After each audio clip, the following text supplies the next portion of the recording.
Halo Moms and Dad, kembali lagi dengan saya Dr. Yoga Yandika, spesialis anak. Sekarang saya akan bahas materi tentang mimisan pada anak. Ini salah satu request Moms and Dad nih. Jadi waktu itu sempat nih ada bawa anaknya, terus dia mimisan terus, dia bingung. Kok anak saya mimisan terus? Kapan sih sebenarnya saya harus bawa ke rumah sakit? Penanganan di rumah seperti apa? Simak terus videonya, kita bahas kapan dan penanganannya seperti apa.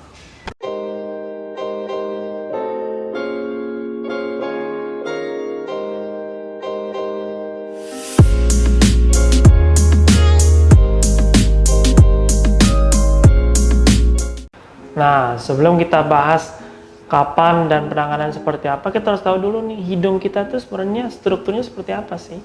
Ternyata, struktur di hidung kita tuh pembuluh darahnya ada pembuluh darah di depan, ada pembuluh darah di belakang. Atau bahasa medisnya ada di daerah anterior, ada posterior. Jadi, mimisan pada anak itu bisa di daerah depan atau bisa di daerah belakang.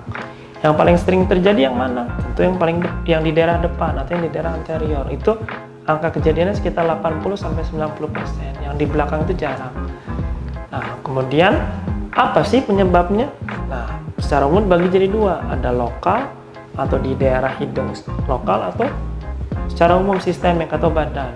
Di daerah lokal karena apa? Pertama, karena ngupil, nose picking, bukan nose picking, nose picking. Jadi dia menggali emas, gundukan emas di hidung, sehingga nanti si pupilnya ke kopek, kena kuku, luka, sehingga dia mimisan. Atau bisa juga karena cuaca yang sangat ekstrim. Perubahan cuaca yang sangat ekstrim itu dalam artian panas. Saat dia panas, pembuluh darahnya jadi tipis sehingga dia jadi berdarah secara spontan. Atau yang ketiga bisa juga karena alergi. Alergi, hidungnya besar, jadi tipis, kering, jadi mimisan. Atau infeksi atau peradangan, infeksi di daerah hidung atau peradangan di daerah hidung, itu juga bisa bikin mimisan. Kalau yang sistemik bisa masalah penyakit, itu harus nanti evaluasinya ke dokter anak atau ke dokter THT. Nanti akan dievaluasi lebih lanjut. Kira-kira nih masuknya anak moms ini mimisannya karena apa nih? Karena yang lokal atau sistemik? Lokalnya karena apa? Dikorek-korek atau yang lain-lain? Oke, sekarang kapan sih kita harus bawa ke rumah sakit? Yang pertama, mimisan tidak berhenti dengan penekanan. Jadi, kan harus ditekan tuh. Berhenti nggak dia? Kalau nggak berhenti, bawa ke rumah sakit. Nanti berapa lama nekennya? Habis ini nih, kita bahas. Terus yang kedua, mimisan hebat. Mimisan hebat tuh sampai dia pingsan. Jadi, ngocor, terus pingsan, goler dia. Jatuh. Bawa ke rumah sakit. Nggak usah nunggu lama-lama. Terus yang ketiga, mimisan berulang. Kalau mimisan berulang kita harus evaluasi. Mimisannya karena apa nih? Harus dicari tahu penyebabnya, sehingga kita bisa cegah supaya dia tidak terjadi mimisan berulang. Kemudian yang keempat, mimisan terjadi pada bayi atau pada anak usia kurang dari 2 tahun. Karena jarang tuh mimisan terjadi di usia kurang dari 2 tahun. Harus dicari tahu penyebabnya karena apa. Yang kelima, sumbatan jalan nafas. Ini biasanya terjadi nih, sumbatan jalan nafasnya terjadi karena pada saat mimisan posisi salah tuh. Biasanya suka pas lagi mimisan ditengaдаhin gitu. Wah, atau ketelan. Sehingga dia nyumbat, nyata darahnya nyumbat di saluran nafas. Anak jadi nggak bisa nafas. Bawa segera. Yang terakhir, yang nomor 6, ada masalah di bentuk hidung atau anatomis. Bisa dia bentuk hidungnya kebentur, atau habis ditonjok, bisa juga habis dipukul, kebentur tembok, kena pintu. Pernah waktu itu saya dapat pasien, kena pintu dia, hidungnya ngengsol gitu ke samping, mimisan. Bisa juga karena kelainan anatomis akibat trauma. 6 hal itu, kalau memang dia ada masalah, bawa ke rumah sakit. Kalau misalkan bukan 6, kerjakan apa yang bisa kerjakan di rumah, satu persatu. Nah, ini yang ditunggu-tunggu nih. Gimana cara penanganan saat anak mimisan di rumah? Yang pertama, yang pasti, moms and dad nggak boleh panik, harus tenang sehingga anak juga nggak panik. Jadi, moms and dad tenang, anak tenang. Kemudian yang kedua, posisikan. Kalau misalkan anak taruh, duduk di paha. Kalau misalkan dia sudah dewasa atau sudah di atas 2 tahun, bisa berdiri. posisikannya jangan tengadah, posisikannya menghadap ke bawah.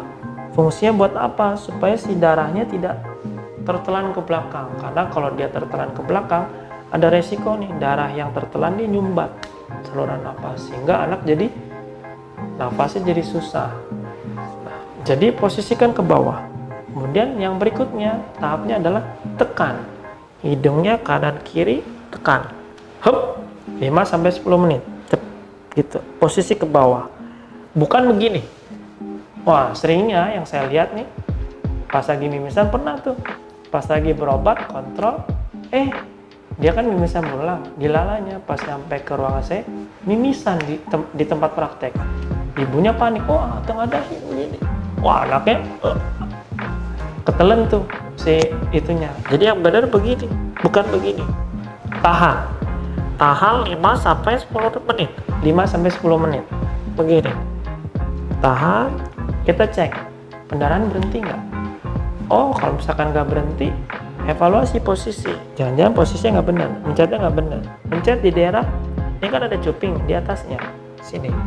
Karena pembuluh darah anterior di daerah sini nih. Ini tekan. Kalau yang hidungnya mancung lebih kerasa, tulangnya ada. Tap, gini. Nah, tahan 5-10 menit. Bisa kita pakai tangan, boleh.